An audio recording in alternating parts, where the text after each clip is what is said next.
Yes, nshuti kandi banyamuryango ba MC Pedro KR nka channel, ariko kandi inshuti zanjye by'umwihariko nka MC Pedro in person, muryango wanjye by'umwihariko, inshuti zanjye, abo dukorana n'abandi twahuye mu nzira zitandukanye, ndabaramukije.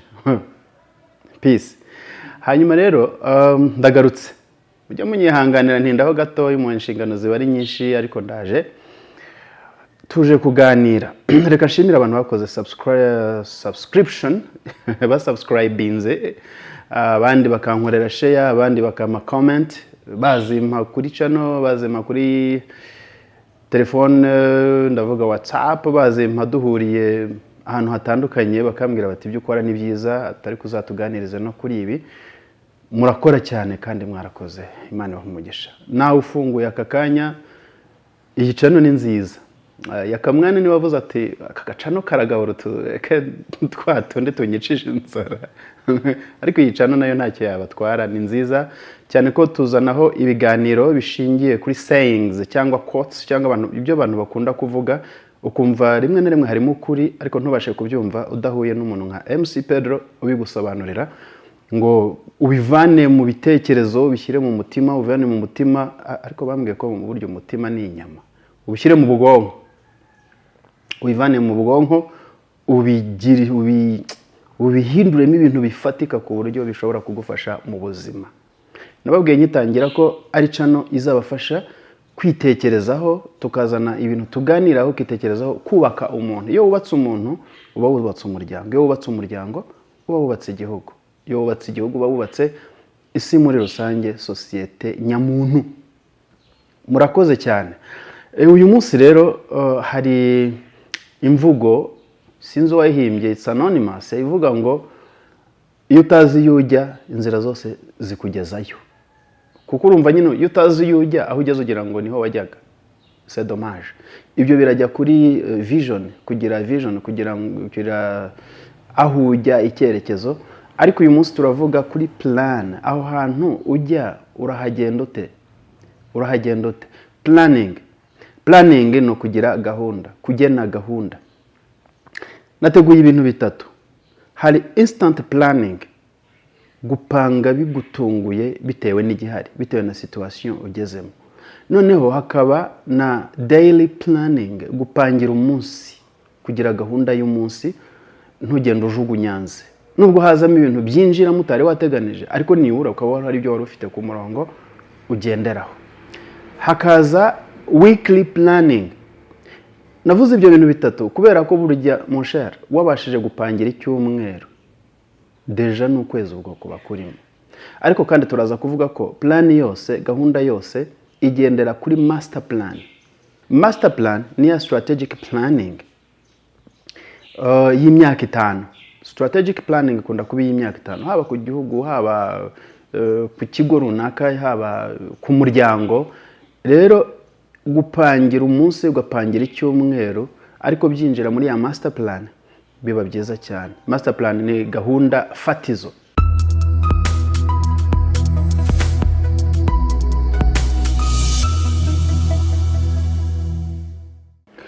Nuko rero murakaza neza kuri MC Pedro KR, channel yacu kandi channel yanyu, aho mukuru ubumenyi impamo bububaka mwebwe ubwanyu n'imiryango yanyu, murakagwira murakagira amahoro. Ni MC Pedro muri kumwe. Ubundi mbere yuko tuvuga ibindi byose, nukubera iki kugira gahunda cyangwa gutegura ari ngombwa. Ibyo bituma ugira gahunda, 1 mu byo uvuga, mu byo utekereza no mu byo ukora. Muri make ukagira umurongo ngenderwaho mu buzima bwawe muri rusange. Icyiciro cy'ubuzima cyose waba urimo, waba uri umuyobozi, waba uri umuyoborwa, waba uri umugabo, waba uri umugore, waba uri umukobwa, waba uri umusore, waba uri umwana, waba uri mukuru, nta muntu n'umwe wasonewe kuba yagira gahunda. Kubera ko ibi bintu tubabwira ni ingenzi, kuko iyo ukuze ugira gahunda bikugirira umumaro no mu gihe cyawe kizaza no mu busaza. Hari umuntu w'inshuti yanjye ukunda gupostinga akantu kavuga ngo uruhuka uri umusore ukazaruha ushaje. Bishatse kuvuga ngo iyo wihaye ibintu byo kuryamira ukaruhuka ukiri umusore, ubuzima bwawe bw'ubusaza burangwa n'imiruho. So niyo mpamvu rero iyo twigisha nk'uko tugira amahirwe iyo ari abantu bakiri bato babyumvise, bituma bakura bafite gahunda bakazagira icyo bimarira. Bajya bavuga, hari imvugo ntajya nkunda cyane ivuga ngo igifaransa ngo ni nka discipline ngo ntawe byikashaje. Aya ineja metar, igihe cyose wakwiga. Nge I believe in, nizerera mu kwiga kandi ukamenya niyo waba ari umusaza ukagira ibyo ukora. Gusa bikaba amahirwe ibyo wakagombye kubona ubibonye ukiri mutoya. Murakaza neza rero muri iki kiganiro cyo kugira gahunda. Gutegura bitewe n'igihari.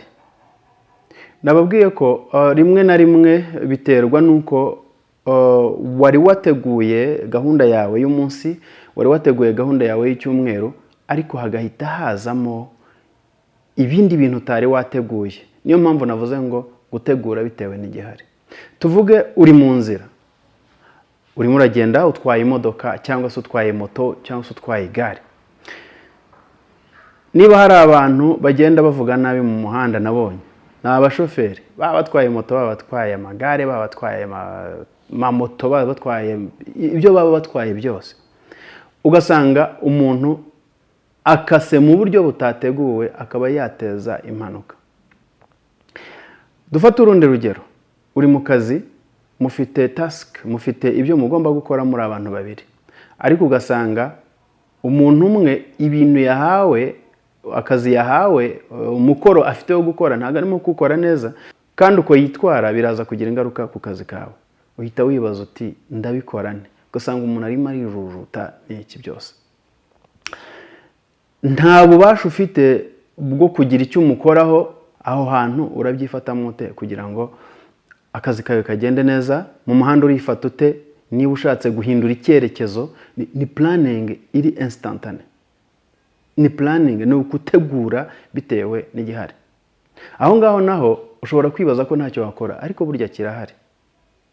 Mu muhanda ibuka amategeko wahawe wize ujya kubona permis. Retroviseur zimaze iki? Niba ugiye gukata urabigenza ute?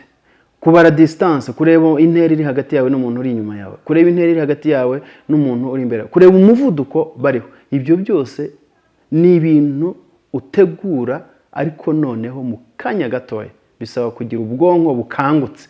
Niyo mpamvu uri umushoferi bagusaba kudasinzira cyangwa kutarangara. Ushobora kubona ikintu, inyubako utarusanzwe uzi, ukabona yazamutse ahantu, mu gihe ukireba ugasanga wakoze amadega, ugasanga wakoze ibintu bibi. Niyo mpamvu aho hose bigusaba kuba witeguye mu mutwe. Yes, mu Kinyarwanda rero bavuga ko ivumbukiyeho irasa umuhanga. Icyo Kinyarwanda kirakoze. Ariko muri monde y'ubuhigi, mu isi yo guhiga, abantu bari mu ishyamba bahiga, hari ukuvumbura kwanza. Hari ukuvumbura, wivumburiye umuhigo, watangatanze, wavugeje induru. Urabizi ko aho ngaho hashobora kuba hari inyamaswa, imbwa zikayirukaho cyangwa nawe ugafora, ukarekera, ugafora, ukarasa umuhigo wawe ukawutahana. Ariko noneho hari n'indi nyamaswa ishobora kuvumbuka utayiteguye. Kuyirasa rero bisaba umuhanga, kuba n'ubundi ari yiteguye, yagiye guhiga akayirasa koko. Ariko umuntu uri aho ngaho arimo aratekereza ibyamvaye na njyaye, ntashobora kuyirasa kuko iramutunguye. Ni kwa kundi hari abantu bamwe nari ngiye kwibasira, Imana ibindinde. Ni kwa kundi uba uri kuri moto ugasanga wibagiwe aho ujya, cyangwa se warangaye I'm sorry, warangaye, noneho ugahita ubwira umumotari, ngo mota ngo nahangaha. Yari motari nawe wumuza vuba w'umuhange, ari mu muhanda, ahita akata akaba yateza impanuka. Ariko umumotari ubimenyereye ntagira pressure, aba yiteguye, arakubwira ati reka nshaka aho nkatira ntacyo, it's fine. Uwo mumotari aba yiteguye, ariko utiteguye ahita akata gutyo. So rero abikubwiye gutyo uhita ugira ya ya gahunda ihitiza mu mutwe wawe ukavuga uti okay, sindi buhite nkata, reka mbanze ndebe niba nta nkomyi.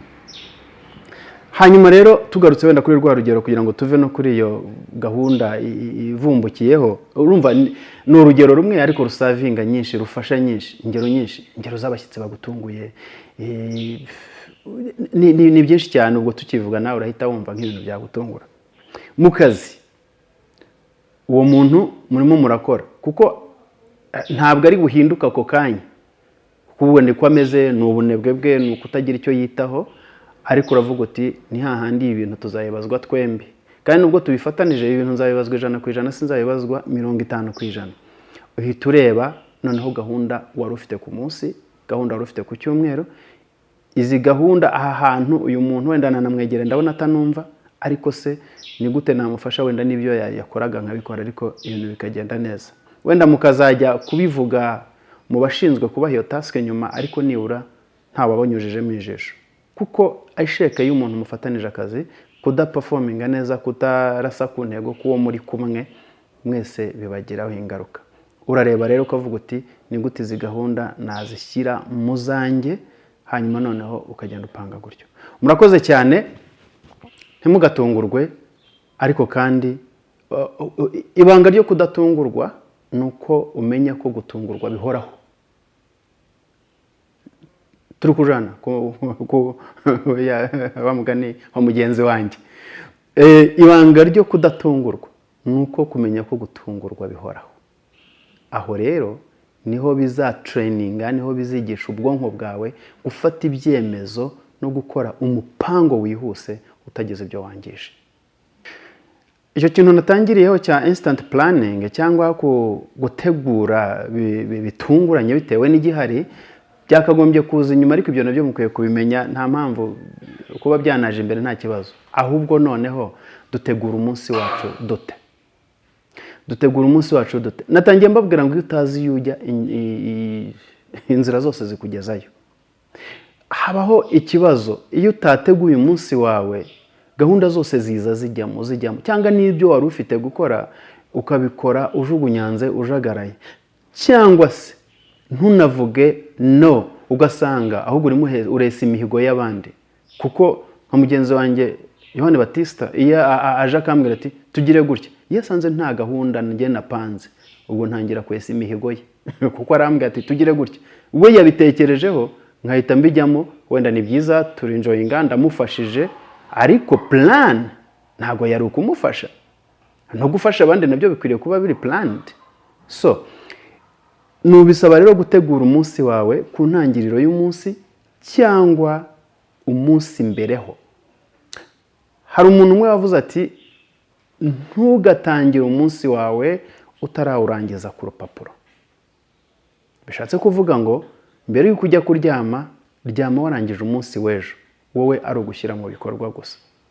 Niyo mpamvu rero planning y'umunsi, gutegura ku munsi, nibyo bizagaburira gutegura ku icyumweru, nibyo bizagaburira gutegura ukwezi, nibyo bizagaburira gutegura umwaka ndetse n'imyaka 5.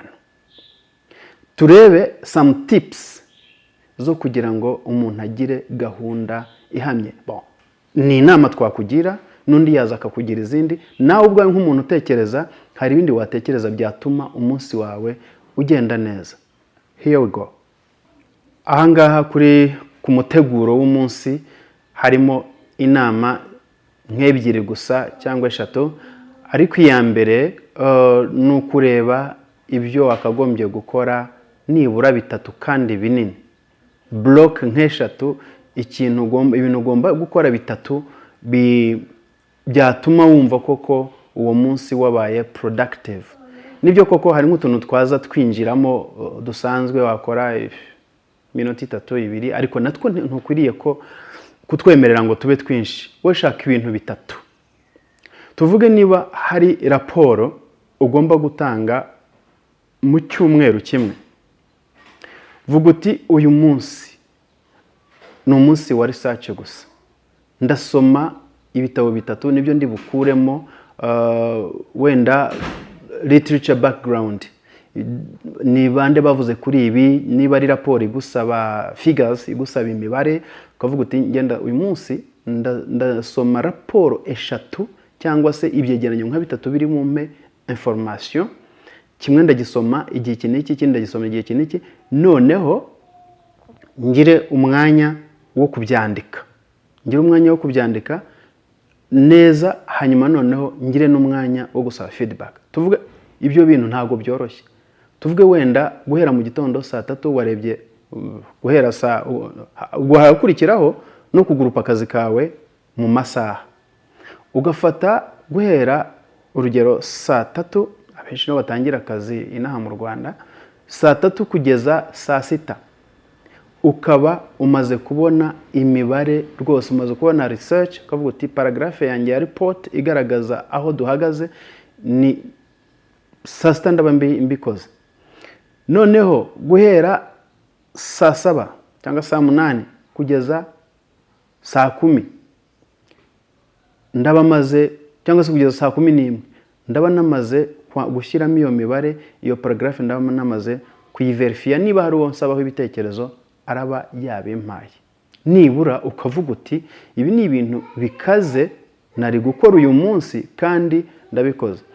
Ikindi ntuzibagirwe kuruhuka, short breaks, kugira umwanya wo kujya kunywa amazi, kugira umwanya wo gustretchinga, kugira umwanya wo kujya even gufata amafunguro.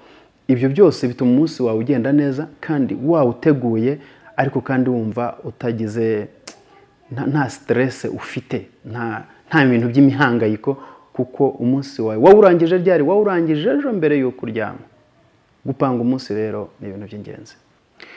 Imiteguro yose irasa. Uko utegura umunsi, nigeze kubabwira ngo tegura umunsi wawe mbere y'uko winjiramo. Ntuzajya umunsi w'ejo utabanje kurangiza ku rupapuro mu ijoro ryabanje. N'icyumweru rero ni ukugitegura Sunday evening, ku cyumweru ni mugoroba ufata umwanya w'iminota 45, isaha, cyangwa se whatever icyo byagutwara bitewe na processor yawe kwigenda cyangwa umuvuduko ufite mu gukora ibintu, ugategura icyumweru cyawe. Hari uburyo bubiri: kugitegura professionally, kugitegura socially. Mu by'ukuri ikintu cyose uzakora, byaba ubunyamwuga, akazi kawe, ntuzibagirwe umuryango wawe, ntuzibagirwe inshuti n'abavandimwe. Ibyo byose ugomba kubijyamo, ariko bikenyejwe umukandara w'umuteguro, kuko utateguye wasanga ibintu bya social, ibintu by'imiryango, ibintu bya societe bigenda bikaryamira ubuzima bwawe buri professional. Niyo mpamvu ugomba kuba professional, ugomba kuba umunyamwuga mu mwuga wawe, ugomba kuba umunyamwuga no mu buryo ubaho. Now urateguye rero, ufashe igihe, sinavuga ngo pourcentage z'akazi kawe kagutunze zigomba kuba zingana gutya, pourcentage z'umuryango wawe ndetse n'inshuti n'abavandimwe zigomba kuba zimeze gutya. Sinakuvuga ngo pourcentage za hobbies, gukora bya bintu ukunda, niba ari umuziki, niba ari iki, zirangana gutya. Sinavuga ngo pourcentage za siporo zigenda gutya, wenda nabyo tuzabivugaho, ariko ngewe ndibanda kugupanga, gutangira icyumweru cyawe wakirangije ku rupapuro dimanche nimugoroba. Noneho hakajya noneho kwizirika kuri plan yawe, ku buryo ntawuza kukunyeganyeza, keretse bya bindi nyine. Urumva muri Afrika turacyafite bwabo umuntu bwo gutabarana, hari ibibazo byaza ukabona nyine ukwiriye gutabara. Aho naho niho haza ya instant planning twatangiriyeho, ukavuga uti ndabishyiramo neza gute, ndadjustinga gute. Rero tegura gahunda yawe, utegure niba ari, reka twifashishije ya raporo navuze yo ku munsi, niba ugomba kuyitanga biterwa nuko ingana. Hari niyo wasabwa mu minsi 2, ariko wenda tuvuge ni raporo uzategura icyumweru cyose, ukareba cyagiye cya research, ukareba cyagiye cya drafting, cyagiye cyo gusubmitinga, kohereza ku bantu bagukorera review, bagusongera kugusomera ngo barebe ibyo wanditse, baguha inama cyangwa banagukosore, ku buryo bizagera kuwa 5 raporo wayidoze, wayidanangiye, iteye n'amarangi, ibintu byose wayikoreye finishing, ukarometa. Ibyo byose rero biza muri plan. Niyo mpamvu daily planning, umuteguro w'umunsi ugaburira umuteguro w'icyumweru, umuteguro w'icyumweru ukagaburira umuteguro w'ukwezi, bityo bityo bityo bityo bityo. Ngaho rero ntabwo twavuga byinshi, ariko ndabifuriza kubaho mudafite akavuyo, ndabifurizaho kubaho mudafite parapara mu migirire yanyu. Hanyuma rero kuyavuga siko kuyamara, nabigishaga nanjye niyigisha, kuko nanjye ndi proje itarangiye, ndi proje ihora ikorwaho buri munsi. Izo planning mbabwira nanjye ndacya struggling, ariko mu joining ni muze dufatanye tuba abantu bafite gahunda, kuko iyi si isaba ubuzima bw'isi busaba umuntu ufite gahunda. Ubuzima bwose mu ngeri zose nkuko twatangiye tubivuga bisaba umuntu ufite gahunda kandi ufite uko kwiyemeza kugira ngo abeho ubuzima butajugunyanze. Ndasoza rero mbibutsa ko uko wagira gahunda kose wite ku buzima bwawe, kuko utariho ntabwo iyo gahunda wayigira. Mu byo upanga byose, akazi kose upanga, upange no kuruhuka. Uruhuka amasaha ahagije. Hari abavuga 8 ngo ku bantu bakuru cyangwa 7, hari abandi bataryama, hari uhitamo gukora ijoro ryose akaryama umunsi wose, hari uhita gukora umunsi wose akaryama ijoro. Ariko gena igihe cyo kuruhuka, uryame, unywa amazi, muri ibyo byose nabyo bipange. Mumbabarire twamaze kwigishwa ko amazi ari ingenzi, niyo mpamvu nayo nayashyizemo, ariko kora gahunda. Ndakwifuriza kuba umuntu ugira gahunda. Ngaho reka tuzongere tuganire. Iyi season nshobora kuzayigarura kuko numvaga ari ndende cyane, ariko ntashaka kubarambira ngo mujye gukora gahunda. Ndimo ndabigisha gahunda, reka mbarekure mujye gukora gahunda z'ibindi byose mugomba gukora. No kujya kuri YouTube channel muza kureba MC Pedro KR, nabyo ujye ubipangira uzumi izo views. Ndagushimiye. Niba wishimye, niba iki kiganiro cyagufashije, postinga, ukore share, liking, unagira icyo unambwira, kuko buryo you commentinze boss wanjye YouTube aravuga ati uyu muntu yakurikiwe kandi ibintu barimo barabikunda. Niba utari wakora subscribe, hikande ukande no kukazogera, ntacyo bitwaye kandi ibi bintu nanjye nzajya mbategurira ibintu bifite ingufu. Thank you so much. Reka tubonane ubutaha. Ni MC Pedro.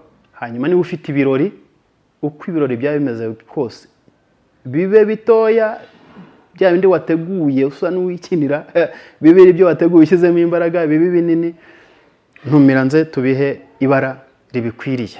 Cyane cyane ubukwe, yewe wagira ngo ni nabwo nereje, no kuwa gatandatu hari umuntu nzashyingira. Murakoze cyane. Ciao. Bless you.